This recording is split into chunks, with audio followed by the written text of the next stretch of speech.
Well, we're in week 2 of the January 6th partisan investigation, and they're getting one-sided view on what they think happened.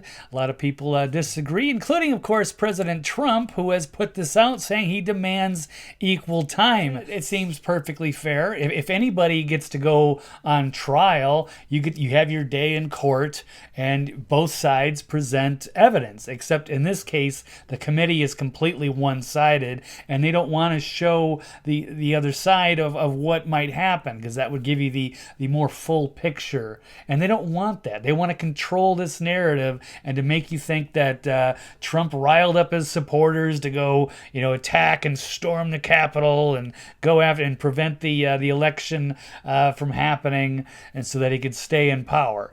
That's one way of looking at it, and maybe that's the case. But he deserves to have his day in court as well. So he says in this highly partisan witch hunt, the likes of which has never been seen in Congress before, says he's hereby demanding equal time to spell out the massive voter fraud and the Dem security breach. I don't know how long this is going to drag this thing out, probably up to the midterms, because they've got nothing else to talk about since they seem to be losing on every other issue here. So other Republicans have repeatedly decried the hearings as partisan and unnecessary. Democrat-led panel of 9 representatives contains only 2 GOP members, both, of course, outspoken critics of Trump. These are necessary because there does need to be an investigation. That's where I completely agree. I just don't like the way that they're doing it, the way that they're trying to push this and frame it, and also not taking any responsibility for what they might have done, because people deserve to see the full picture of and to get to the bottom of the truth to all of this. We all deserve to know exactly what happened, who knew what and when, and how it all unfolded so it doesn't happen again. In full disclosure, I was at the event that day. So I was, fired up. I drove down there. I filmed it as the journalist. I had to cover this historical event taking place. And it was very surprising that there was such a lack of security that was there. And people were actually able to get that close. Now, thankfully, the overwhelming majority were there just in solidarity, just as peacefully, just, trying to hope or to see that they wouldn't certify what many people thought was a fraudulent election, that they had not done enough work to make sure that the election results were valid, and that the crooks in Washington were going to validate it because they wanted their guy. They did not want American nationalist Trump. They wanted to go back to business as usual, because people are trying to dig into this and trying to figure out why was there such a lack of security when you knew that so many people were going to show up in these huge droves. And it was probably the largest audience ever to show up in D.C. I don't know, 1 million people. Who knows? Why wouldn't you call the National Guard? Or why wouldn't you just have extra detail? Now, some of them just say it's optics or what have you, but it's almost like they wanted something really bad to happen so they could blame it on Trump and the supporters and demonize everybody. I don't know. I would like to see the results, but I also agree with Trump that he should have his day in court too, because we need to know. So Mayor Muriel Bowser apparently turned down thousands of National Guard troops for political reasons. And Chris Wray's FBI also refused to notify the Trump administration and his cabinet secretaries that they believe there could be a situation like the mass protests at the Capitol that took place. And Nancy Pelosi also refused the National Guard due to politics. We'll have to take a look at her phone. They want to subpoena everybody and make sure they want to know what messages were getting sent back and forth from, Proud Boys or Oath Keepers or some of the Peter Navarro, the Roger Stones, all of the bigger players that were there, the whole Stop the Steal organization. But they have been unwilling to show themselves, to say, hey, we tried to do everything we could. We didn't know this was all going down, and all of these people just attacked us for no reason. Well, not really. There's a lot more to this story, but they've totally manipulated this whole thing to just show you one side of things. It wasn't like a big armed insurrection as they try to make it sound. Apparently, Capitol Police Chief Steve Sund said that he asked the House and Senate security officials for permission to request the D.C. National Guard be placed on at least standby in case they needed quick backup. But they both turned him down. So with those massive crowds, you're expecting some of the people, most of them are pretty reasonable. This isn't some Antifa thing where a bunch of assholes wearing masks are going to vandalize everything. These are, reasonable people that just want to support Trump and think that they had the election stolen. So there wasn't a ton of mass violence.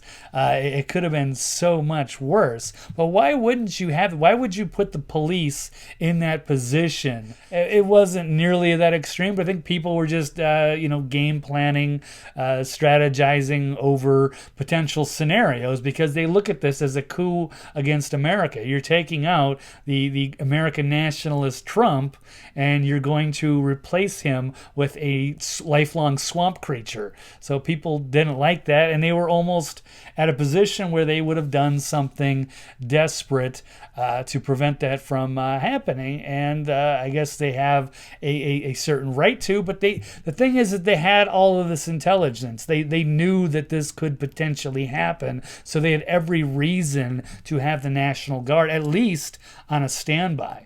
If at least just have them out, like within a half a mile or so. They don't have to be out in the crowds or anything. But I mean, this whole thing could have been prevented in the first place. There wouldn't have been all these huge groups of people getting that close to the building or going inside the building had there been a couple hundred soldiers standing around with with machine guns and all that stuff. Then that would have totally changed everything about that day that actually happened, and they know it. So it's kind of curious as to what the real motives are, or what they were thinking behind the scenes. But again, we deserve to have those answers. Trump wants his day in court, and it should be presented whether you like him or not. The intelligence also made clear the attendees wanted to confront lawmakers and stop them from casting votes that would certify Joe Biden as the winner.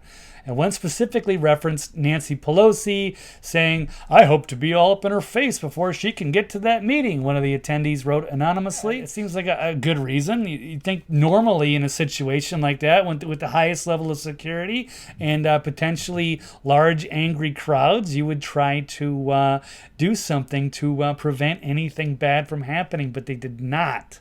And you have Representative Jim Banks, one of the GOP lawmakers who has investigated the security failures, said the new memos make clear the Capitol Police had extensive reason to suspect widespread violence would occur and had more than 2 weeks to prepare for it. Another note, Representative Jim Banks, along with Jim Jordan, were two of the GOP lawmakers who were set to be in that committee and to provide some balance for the January 6th committee, but they were cut out by Pelosi. And so she put in Liz Cheney and Adam Kinzinger. So this whole thing is just a completely one-sided sham. So the U.S. Capitol Police, the Department of Homeland Security, internally warning of serious threats to the Capitol. Banks told Just the News, he says, "They simply don't understand how Speaker Pelosi's sergeant-at-arms could have repeatedly denied requests for National Guard troops." So wouldn't you think that if you were in Washington and the Pentagon and a Capitol Police chief came to you and said, "Hey, you know what? We might need some National Guard here just in case, just in standby, just because we have these massive crowds and there might be a few bad actors in there and something potentially dangerous could happen to people up on Capitol Hill." Wouldn't you do something? So why did they deny the requests? He says it provides incredible negligence. And yeah, at the least. So going into the conspiracy theory aspect, it seems to fit that they wanted something bad to happen. And they would have sacrificed a few people to make that happen. And a few people did die that day, unfortunately. So Senate investigation did reference intelligence as many points of failure. So wouldn't it be nice to have the full investigation for to see how it all happened, because Nancy Pelosi definitely has a part in this. So she doesn't get to stand there above everybody and blame all Trump and all of his supporters for everything. She deserves to be subpoenaed and to be brought up for questioning as well. I would think. Well, there you have it. There's the latest with this crazy investigation so far. There's going to be more of this continuing, and we'll see if Trump gets his day in court, and so everyone can get the full spectrum and both sides of this story, and we can all move on as a country, and we'll all be better off for it. I certainly hope.